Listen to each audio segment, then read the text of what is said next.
Hey guys, how you doing? This is Manga, etc. and I'm here today to bring the review for My Hero Academia episode 50. And it's one of those episodes where the main event has happened, and you just see how the main event is going to affect things moving forward. So the main event this time was the world losing their symbol of peace, and we get to see how things are going to move forward. We get to see how this has affected different people, parents, and other heroes. Now, other hero I'm talking about Shoto's dad's names I still need to learn. His hero name I still need to learn. No, I'm not gonna try to pronounce it. But yeah, we get to see basically the episode is about how things are going to move forward. How things are going to go on moving forward, and we get to see how it affects Shoto's dad. He's pissed. He's always wanted to be number one. He's always wanted to surpass All Might, but he didn't want to do it this way. And we see that he's pissed within this episode. Regarding the majority of the episode was spent on at least half of it anyway, was spent on finding out what UA is going to do moving forward. Now, the principal has said that he has had this plan in the works for a while, but now it's the time to implement it, where he wants to move to a dorm system, meaning that all the students will live on campus, kind of like Harry Potter, or just boarding school in general. But he wants to move to this way probably because he feels that it will be safer for the students. So we spent half, if not most, of the episode following All Might and Eraserhead going to different parents' houses. Now, in this episode, we did see three, and I can't remember if we saw more in the manga, so we might see some more next episode. I'm not 100% sure about that. But the good thing about this is that it wasn't just going to the houses and the parents are happy about it. It was the case for one parent. And now when it comes to that's Ajak Girl's parents here, but anyway, when it comes to Baku, you would think that his parents would not be down for sending him back to school, obviously because he got kidnapped and just everything revolving around that. But when you when you think, okay, which parents are not going to agree to these terms, you're more than likely to think of him in particular.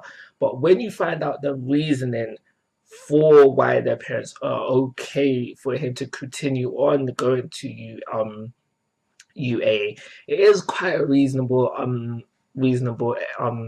sorry it is quite a reasonable explanation that I can agree with. I can see where they're coming from, and like I said, there was a parent within this episode who didn't agree, probably the person you wouldn't think would agree, because Deku wasn't kidnapped, but she doesn't agree. And again, I can understand where she's coming from. As she says this in the episode as well, as a citizen, she was happy to see what All Might did. But as a parent, thinking about her son, she's not happy. She doesn't even know if she wants to send him back to UA. She don't mind if he goes to another hero school. She don't mind. But she thinks that UA is not the place for her son right now. It's not safe. And I think this was a good touch, because it would be unrealistic to have every parent like, yay, no problem. Bye, son, bye, daughter. Enjoy boarding school. So it was a nice touch to see that. And it did get a bit emotional when you see All Might. Please let your son come back. You know, that did get a tad bit emotional, especially with the background music. The background music in this anime is it's the background music that gets me all the time. You know, it's not even the actions, it's not even the words. It's the background music first, and then actions and words follow after. But yeah, so that was a nice touch to the episode as well. I think because that's really all the episode was about. I think the last thing that I want to say is involving what Baku said to All Might. What is Deku to you? So it seems like Baku has figured out, if not figuring out, what is going on between the two. But that's everything I got to say. I'm going to give this episode a 3-star rating according to review. Like, ooh. Pause before I wrap this up. So previously, in previous reviews, I have said that there's some stuff about Baku I want to say. Seeing as how the arc is now wrapped up, I think it's the perfect time to say it. So ever since I started watching My Hero Academia, I have seen, you've probably seen it as well, the villain side, like the League of Villains saw. I saw the potential through Baku to become a villain, and I'm sure those of you out there probably agree with me as well. I've got in real life friends that probably probably agree with me as well. Probably agree. I mean, I had real life friends who thought the exact same thing, but being a manga reader, I was like, ooh. But yeah, but now that so at the beginning of the series, I thought Becky was going to end up being a villain. When he got kidnapped, I was like, ooh, they are actually going to convince him to be a villain. But when we have that speech from Eraserhead, when we have Baku further back up that speech from Eraserhead, it just makes me think, nah, I don't think that way no more. I don't think he's going to become a villain. I think all of that villainous stuff that we saw within him beforehand was all a setup to play off for this one, for the moment that we got.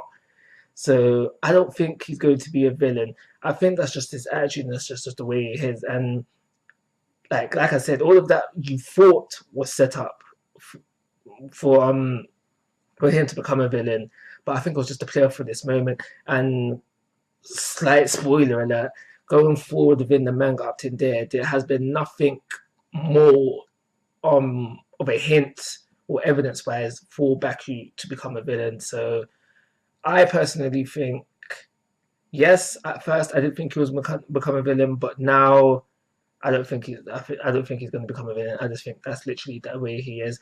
There was also some notable growth from Deku within this episode.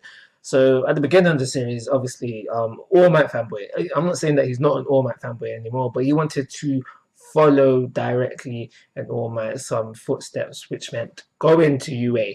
So, but in this episode, we find out when Deku's mom is like, he can still be a hero. I'm fine with him being a hero, but I don't want him at UA. When she was in this mind frame, Deku runs off, but then he comes back and he's like, all right, fine, cool.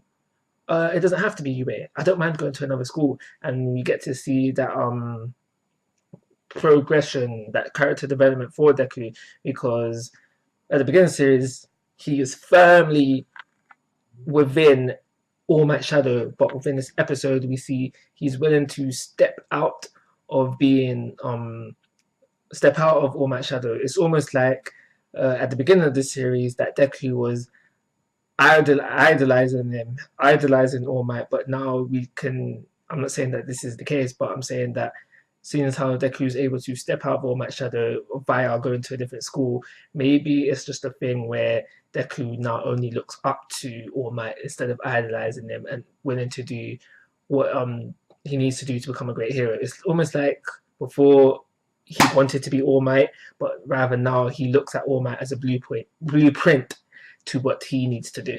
But like always, guys, I'm asking for your thoughts and opinions. If you haven't already, please subscribe to my YouTube channel. Most importantly, take care. Have a nice day.